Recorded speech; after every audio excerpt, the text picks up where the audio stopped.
Hey guys, so today I'm going to be looking at how people realized their friend was a psychopath or a sociopath. So yeah, let's just get right into the video. He was very open with it. That guy was genuinely helpful. What he seemed to fear the most was to regress into a helpless person who couldn't fit into society, like the psychopaths that go in and out of jail. So he made a habit or a challenge to help at least one person with something every day with no strings attached, friends or strangers, as practice to hold himself accountable. It was a bit weird, and he was kind of weird too, but he was open about it in advance so that he'd have a harder time screwing us over if ever he had relapsed in willpower. It was definitely a bit of an ego thing, I think. He liked the role of being a nice, friendly person who overcame his shortcomings.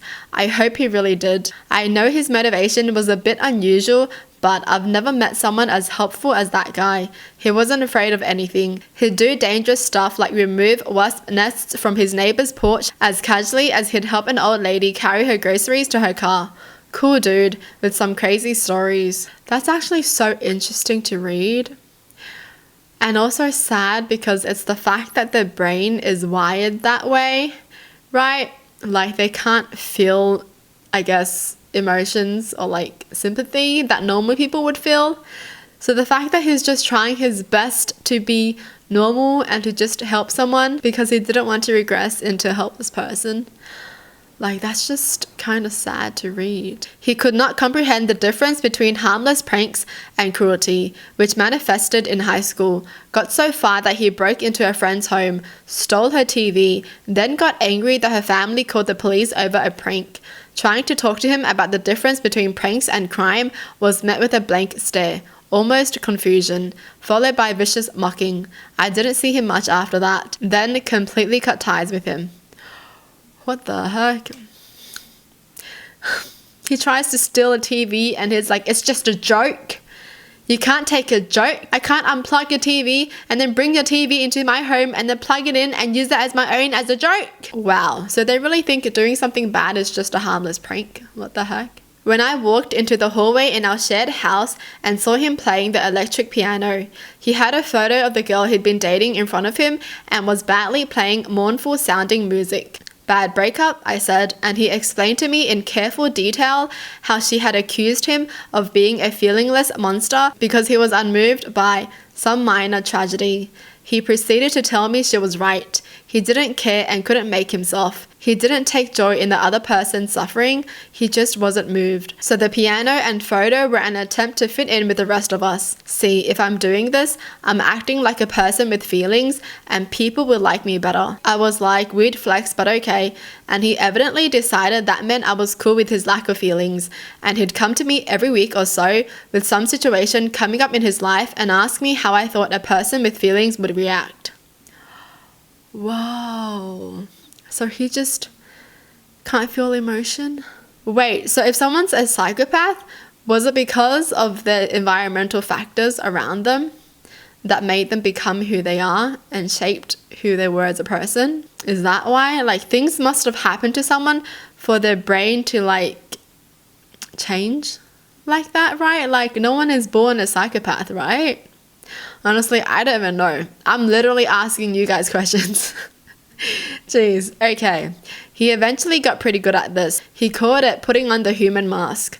People he met after this generally accepted him as a functioning human. We've been friends ever since. He's very successful as a financial manager of some kind because emotion doesn't enter into his decisions. He's married, has a couple of cute kids who he sees as mostly gibbering animals, but sometimes they think. His wife seems happy, but he rescued her from some really toxic situation, so she might figure she's better off. And to the best of my knowledge, she has no idea his humanity is a mask. He still talks to me every time her birthday or the anniversary or Christmas comes near and runs gift suggestions by me. He's totally intelligent enough to see that the stock or cliche gifts are the wrong choice, but doesn't have the perspective to be able to put himself in his wife's shoes and see what she'd want. I'm pretty good at it, judging from the reaction she has to his gifts. He's what we would have called a psychopath. He's had multiple therapists agree with this. Flat affect, no remorse. He was raised in a stable and loving home. He followed his parents' advice about what the rules for life were, even though he never understood why people were supposed to behave that way other than to avoid consequences. He loves being in business because you can be as predatory as you like without consequences, so long as you stay legal. His primary motivation is to have status and wealth, which he's got plenty of both. Collecting tokens makes him a winner. Having a seemingly loving relationship with his wife and kids gains him status. If he treated them badly, others would talk. He says that were he born in caveman times, he'd be the guy who stayed up alone at night and guarded the camp while everyone else slept. Whoa. Wait. This is so interesting to read about. It's so crazy though, because I feel like when people think about a psychopath, we're just thinking about serial killers, right? Like, oh my god, he's such a psychopath. I honestly didn't know so many of them lived normal lives though, right? Like, it also makes me feel sad for them too, because they're just putting on a mask to stay normal. I'm actually a bit mind blown, to be honest. Because you could meet someone exactly like this, but you never know what they're feeling inside. You never even know that they're just acting out all their emotions. You would just think they're a normal person. As long as they don't get violent or anything, right, and they just stay acting like this, you would never know that they don't feel anything inside.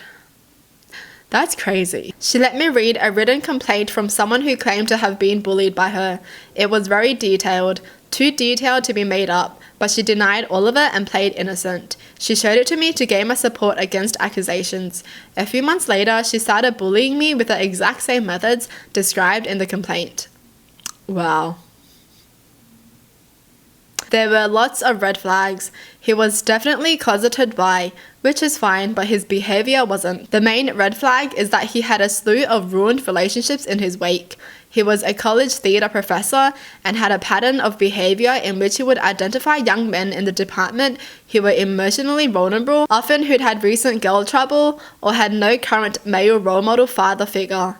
Many of them had issues with their dads or their dads were deceased. He would then start spending time with them and love bombing them until they thought they were his best friend. He fed on adoration. He just got off on people adoring him. When they started showing interest in other people, he'd go hard on the discard. There was a pattern of subtly putting these guys down and then building them up so they were conditioned to please him.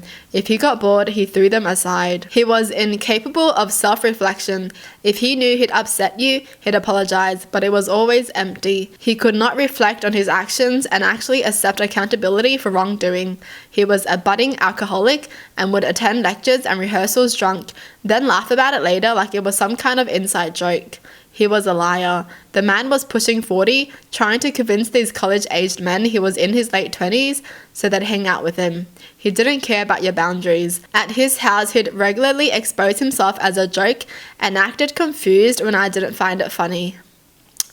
Wow. As one of these guys he love-bombed and emotionally manipulated, I eventually wised up and realized that my relationship with him was not healthy and that it was not acceptable for him to have emotional relationships he was having with his 20-year-old students. I cut ties and he went from love-bombing to resentment so fast.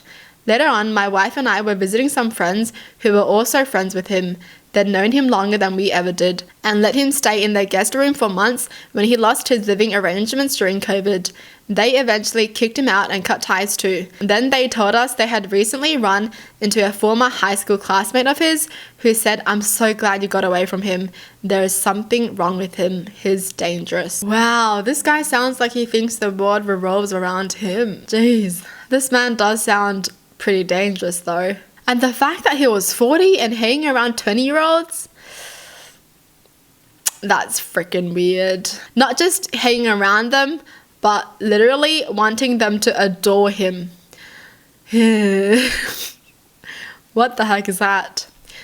Oh my gosh. Honestly, if I met someone like that, I wouldn't even know if they were like a sociopath or a psychopath. I would just think they're freaking weird. I can never tell. I never know. We've probably talked to so many psychopaths before, but we just never even knew.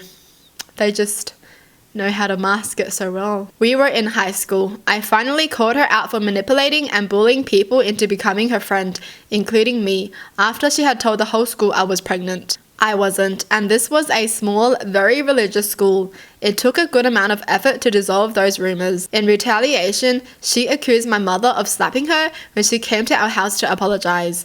For many reasons, this was absolutely false. My parents and I decided I would move schools the next semester to remove us from her. My first day of school, she came running up to me grinning, going on an excited tangent about how she had told her mother she wanted to switch schools too so she could be with me. It took me another 2 years and intervention from the school after my mother and I built up a good amount of evidence for her to finally be told if she didn't leave me alone, she would have consequences. We were going to go to the police, accusing her for stalking and harassment. That threat was enough to finally get her mother to agree to have her leave me alone. Prior to that, she was insistent that we were best friends and her daughter never did anything wrong. The mother's weird. She probably got it from her mother. You know, her mother is probably like teaching her these weird things and that's why she thinks it's okay to do it. The fact that her mother didn't even think her own child did anything wrong when everyone can clearly see that she's in the wrong, but her mother just keeps defending her. It's the mother's fault in all of this. And that's so upsetting. Like in the stories above, we can just see how they can try to be nice. But if you're teaching them to do the wrong things, then obviously they're not going to be nice. Jeez. Well, that's it for the video. Hope you guys enjoy. Tell me in the comments down below what your thoughts are. And as always, thanks for watching. Hope you guys liked it. And I'll see you guys next time. Bye.